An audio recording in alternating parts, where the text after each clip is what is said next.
नमस्कार, मैं ज्योति श्रीवास्तव। आप देख रहे हैं सी न्यूज भारत। रुक करेंगे बुलेटिन की ओर। इस बुलेटिन में बात होगी अमरोहा की, जहां गंगा स्नान से पहले लगने वाले मेले का हुआ भव्य आगाज। साथ ही कानपुर में पत्रकार विरोधी कानून के विरुद्ध पत्रकारों के दिए गए ज्ञापन पर होगी बात और दिखाएंगे कैसे रीवा में एक पीड़िता को नहीं मिली मदद तो एसएसपी से लगाई न्याय की गुहार। इन तमाम खबरों पर करेंगे विस्तार से चर्चा। खबर अमरोहा से है, जहां कार्तिक पूर्णिमा के अवसर पर होने वाले उत्तर भारत के सबसे बड़े गंगा स्नान से पहले लगने वाले मेले का आज गुरुवार को शुभारंभ होगा, जिसके पहले सुरक्षा व्यवस्था को लेकर पुलिस व अन्य सुरक्षा जवानों के साथ मीटिंग लेने के लिए एडीजी व डीआईजी ऐतिहासिक तिगरी गंगा धाम पहुंचे, जहां उन्होंने ऐतिहासिक गंगा मेले की सुरक्षा व्यवस्था को लेकर विभिन्न बिंदुओं पर चर्चा की और आवश्यक दिशा निर्देश दिए। आपको बता दें कि अमरोहा जनपद के ऐतिहासिक तिगरी गंगा धाम पर महाभारत काल से ही लगने वाले ऐतिहासिक गंगा मेले की शुरुआत आज यानी 23 नवंबर से होने जा रही है। इस बार गंगा मेले में करीब 30 लाख श्रद्धालुओं के आने का अनुमान है। गंगा की रेती पर तंबू डालकर मेले का कई दिनों तक लुत्फ उठाने के लिए हजारों श्रद्धालु मेले में पहुंच गए हैं। ये गंगा मेला आतंकवादियों के निशाने पर भी रहता है। इसकी वजह से यहाँ पर कड़ी सुरक्षा व्यवस्था की जाती है। एटीएस के जवानों को भी लगाया जाता है और वॉच टावर से भी इसकी निगरानी कराई जाती है। इसके अलावा सीसीटीवी कैमरे लगाए जाते हैं और डॉग स्क्वाड को भी बुलाया जाता है। आज इस मेले की सुरक्षा व्यवस्था में लगे पुलिस कर्मियों के साथ मीटिंग करने के लिए मुरादाबाद के डीआईजी मुनिराज पहुंचे, जहां उन्होंने सभी पुलिस कर्मियों को किसी भी प्रकार की लापरवाही न बरतने की हिदायत दी और लापरवाही बरतने वालों पर कड़ी कार्रवाई की चेतावनी भी दी। सर, आपके द्वारा तिगरी मेले का निरीक्षण किया गया है, कैसी व्यवस्था है आपकी तरफ से? मैं और हमारा एडीजी जोन बरेली सर दोनों ने आज पूरा मेला ग्राउंड का भ्रमण किया है और नदी में भी पेट्रोलिंग किया है और जो पूरा तैयारी के एक बार समीक्षा की है हम लोग सभी ऑफिसर से बात करके। और पूरा मेला क्षेत्र का 8 जोन और 17 सेक्टर से बांटा है और सभी जगह से पूरा कवर करने के लिए मोर देन 100 सीसीटीवी कैमरा लगी है पुलिस ने। उनका कंट्रोल रूम के माध्यम से सीसीटीवी कैमरा के माध्यम से निगरानी रखेंगे और कई वॉच टावर बनी है और इसके अलावा बाकी पीएसी भी यहाँ पे तैनात है और जल पुलिस भी तैनात है और उसके अलावा साथ साथ ड्रोन के माध्यम से लगातार निगरानी हो रही है और पीए सिस्टम के माध्यम से लगातार अनाउंसमेंट हो रही है और सिविल पुलिस लगभग 1500 के ऊपर हमने डिप्लॉय कराया है और उसके साथ साथ हमारा एंटी रोमियो स्क्वाड और मिशन शक्ति की टीम भी सभी लगेगी मेला में लोग का सहयोग करने के लिए। और साथ साथ हमारा पूरा सीनियर ऑफिसर्स भी यहाँ पे बाहर जनपद से भी जोन से भी पोस्ट आया है। सीओ एडिशनल एसपी लेवल पर भी ड्यूटी डिप्लॉय किया है और लगातार पूरा मॉनिटरिंग करेंगे और अच्छी व्यवस्था इस बार बनी है और ट्रैफिक का भी यातायात का नियंत्रण रखने के लिए भी रूट व्यवस्था भी बहुत अच्छा कराया इन लोगों ने और पार्किंग की व्यवस्था भी बहुत बढ़िया कराया है और जो गोताखोर वगैरह भी पूरा पहले भी तैयारी रखा है हम लोगों ने। यहाँ पे कोई कभी कोई घटना हो जाए उसको बचाने के लिए लोग को बचाने के लिए है और रिवर पेट्रोलिंग भी है जो स्नान करने वाले लोग को जागरूकता करने के लिए अलर्ट करने के लिए कोई गैर से अंदर जाना नहीं चाहिए उसके लिए भी हम लोग व्यवस्था करा के रखे हैं। पूरी ओवरऑल पूरा पुलिस पूरा तैयारी के साथ अच्छी तरीके मेला अब सॉल्व हो गया। आज से शुरू चल रहा है, बहुत लगातार लोग आते रहे और काम चल रहा है। सर, हुड़दंग मेले मेले में जो हुड़दंग काटते हैं उन्हें क्या चेतावनी देना चाहेंगे?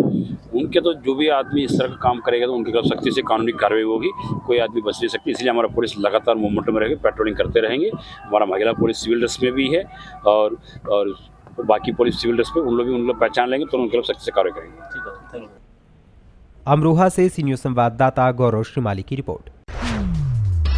खबर कानपुर से है, जहां कानपुर में सूचना एवं प्रसारण मंत्रालय के तुगल की फरमान के तहत सभी समाचार पत्रों के प्रकाशकों को समाचार पत्र के प्रकाशन के 48 घंटे के अंदर समाचार पत्र की प्रति आरएनआई के कार्यालय या पीआईबी के दफ्तर में जमा करने की अनिवार्यता एडवाइजरी जारी कर दी गई है। अन्यथा 2000 के अर्थदंड का प्रावधान किया गया है, जो कि लघु या मध्यम समाचार पत्रों के प्रकाशकों के लिए संभव नहीं है। ऐसे में समाचार पत्र का रजिस्ट्रेशन भी रद्द कर दिया जाएगा। ऐसे तानाशाही फरमान के खिलाफ all Indian reporters association AIRA press club ने जिलाधिकारी कानपुर के माध्यम से प्रधानमंत्री नरेंद्र मोदी एवं अनुराग ठाकुर, केंद्रीय मंत्री सूचना एवं प्रसारण मंत्रालय भारत सरकार को ज्ञापन सौंपा, जिलाध्यक्ष एसपी विनायक ने सभी समाचार पत्रों के संपादकों का इस तुगलकी फरमान के विरोध के लिए आह्वान किया। वहीं ज्ञापन में आयरा प्रेस क्लब के प्रदेश अध्यक्ष, मंडल अध्यक्ष सहित सैकड़ों पत्रकारों ने सम्मिलित होकर समाचार पत्रों एवं पत्रकारों की पत्रकारिता खत्म करने वाले इस तुगलकी फरमान का कड़ा विरोध करते हुए जिलाधिकारी को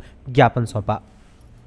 माध्यम से बताना चाहेंगे, आज हम जिलाधिकारी महोदय के माध्यम से आदरणीय प्रधानमंत्री जी को व केंद्रीय मंत्री अनुराग ठाकुर जी को, जो कि ये एक पीआईबी में नया एक तुगलकी फरमान जारी किया है, उसके विरोध में हम आज ज्ञापन देने आए थे, जिसमें हमारी मांगे थी कि प्रेस एवं पुस्तक पंजीकरण अधिनियम 1867 के अंतर्गत 1 अंक 48 घंटे के अंदर पीआईबी में जमा करने का जो असफल होने पर 2000 रुपये का जुर्माना लगाया जाएगा, क्योंकि 48 घंटे के अंदर जमा करना काफ़ी संभव नहीं है। इसलिए इस जुर्माने को ख़त्म किया जाए, ये हम लोगों ने मांग रखी है। साथ ही इसके पीआईबी का दफ्तर पुनः कानपुर में स्थापित किया जाए, ऐसी मांग रखी है हमने। और साथ में शासन और प्रशासनिक अधिकारियों द्वारा जब हमारे पत्रकार साथी जाते हैं, उनको घंटों इंतजार करना पड़ता है, जो कि कहीं से न्याय संगत नहीं है। उनकी इस मानसिकता पर सुधार लाने के लिए हमने ये मांग रखी है। संपादकों को पूर्ण की भांति सूचना एवं प्रसारण मंत्रालय द्वारा जो परिचय पत्र दिए जाते हैं, पुनः ये जारी किए जाएं, ये मांग हमने रखी है। और पत्रकार सुरक्षा अधिनियम लागू हो, साथ ही पत्रकारों के ऊपर दर्ज मुकदमों से पहले उसकी निष्पक्ष जांच करवाई जाए, तब उसके बाद ही कोई मुकदमा कायम किया जाए। इस तरह की हमने मांगे रख के अपनी ये सारी मांगे किस बैनर के तरह लगती है? ये हम लोगों ने all Indian reporter association AIRA press club के तत्वाधान में रखी है, जो कि पत्रकारों का संगठन है और हमेशा पत्रकारों के लिए संघर्ष करता रहा है। कानपुर से सी न्यूज़ संवाददाता अभिषेक जैकब की रिपोर्ट। खबर प्रयागराज से है, जहां बुद्ध कार्यकर्ता बडोखर कुराओं के यहां बुद्ध चरित्र चंद्रोदय कथा का आयोजन किया गया, जिसमें बुद्ध कथावाचक अनुपा बौद्ध ने बताया कि संस्कृत के 7 श्रेष्ठ महाकाव्यों और नाटकों पर आधारित हिंदी कथाएं बुद्ध चरितम की विशेषता ये है कि इसमें भगवान बुद्ध के जन्म से निर्वाण तक का जीवन चरित्र वर्णित है।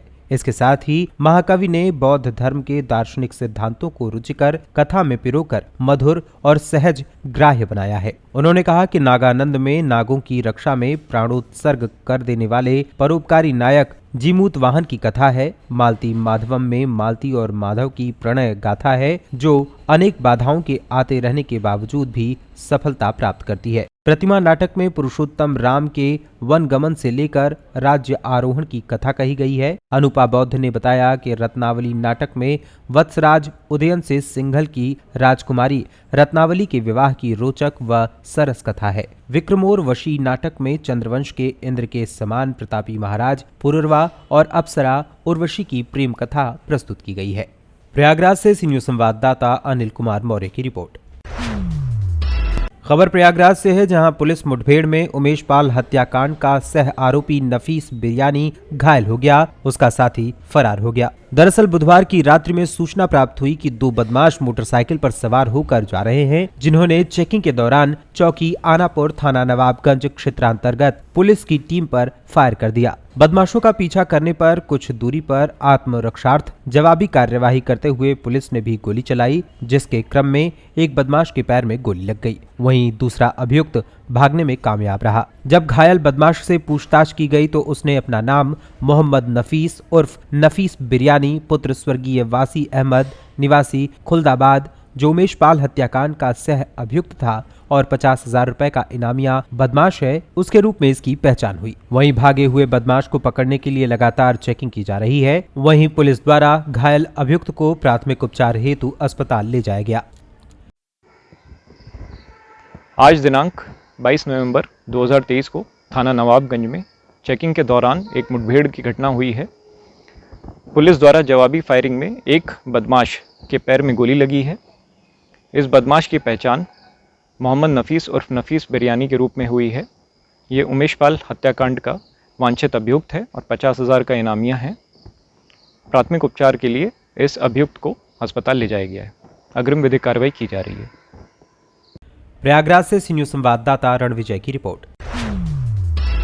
खबर मध्य प्रदेश के रीवा जिले के पनवार थाना क्षेत्र से है, जहां पर बरहुला निवासी आवेदिका संतोष कुमारी चर्मकार के द्वारा रजनीश मिश्रा एवं रामानंद तिवारी पर जाति सूचक शब्दों का इस्तेमाल करते हुए मारपीट करने का आरोप लगाया गया है। इस दौरान उन्होंने मीडिया से चर्चा करते हुए कहा कि आरोपियों द्वारा जबरदस्ती गाड़ी में बैठाने का प्रयास किया गया, साथ ही अश्लील व अमर्यादित शब्दों का इस्तेमाल करते हुए मारपीट की गई। वहीं इस दौरान संतोष कुमारी चर्मकार ने पुलिस पर कार्रवाई नहीं करने का गंभीर आरोप लगाते हुए कहा कि जब रिपोर्ट लिखाने पनागर थाने गई तो वहां से भी उन्हें भगा दिया गया। हमारी रिपोर्ट नहीं लिखी गई। कई बार पुलिस अधीक्षक कार्यालय पर आए, पर आज तक आरोपियों पर कोई कार्रवाई नहीं हुई है। कांड करी रामानंद तिवारी रजनीश मिश्रा, हम बोले कि क्या कहा थे, चल कहाँ जा रही, बैठो हमारी गाड़ी में। तो हम नहीं बैठे। हम ऐसा अनजबी आदमी कैसे गाड़ी में बैठ गए, तो पकड़ के हाथ नीचे जबरदस्ती बैठावे करी।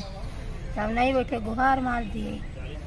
तो फिर हो गए कुछ लोग आ गए दौड़ के छोड़ के घसेल के लाई गए पटपर के नीचे कहीं, फिर छोड़ छाड़ के भाग दी नहीं हो गया। फिर हम वहाँ गए रिपोर्ट लिखा हुआ तो हमको भगा दिए, गाली वाली दे लगे थानेदार। फिर नहीं रिपोर्ट लिख गया तो फिर यहाँ ना आजाद थाना में हरजनेट में तो यहाँ लिख गए 5 तारीख अगले महीना में हमारे बयान वान सब लग गया। अब फिर बयान लिखे में कुछ कार्रवाई नहीं हुई। फिर से आज कलेक्टर के यहाँ गए, वहाँ नहीं लिख दे दिन है ना आवेदन। अब यहाँ से SP ऑफिस मानती हैं, पावती वहीं नहीं मिल गई, SP साइड से नहीं भेंट पाए। अभी मुलाकात कर ले तब ही जाए, चाहे रात हो चाहे भी रात हो जाए। हमारे घर में का कहा था आज बारात या वाला ही बहनी बिटिया की हम वहाँ का कहा था वहाँ पहुँचे कर हमारे साथ बदतमीजी बार धमकी सड़क की दे रहे। रीवा मध्य प्रदेश से सी न्यूज संवाददाता अर्जुन तिवारी की रिपोर्ट। फिलहाल के लिए न्यूज बुलेटिन में बस इतना ही। देश दुनिया की बाकी खबरों को जानने के लिए आप देखते रहिए सी न्यूज भारत।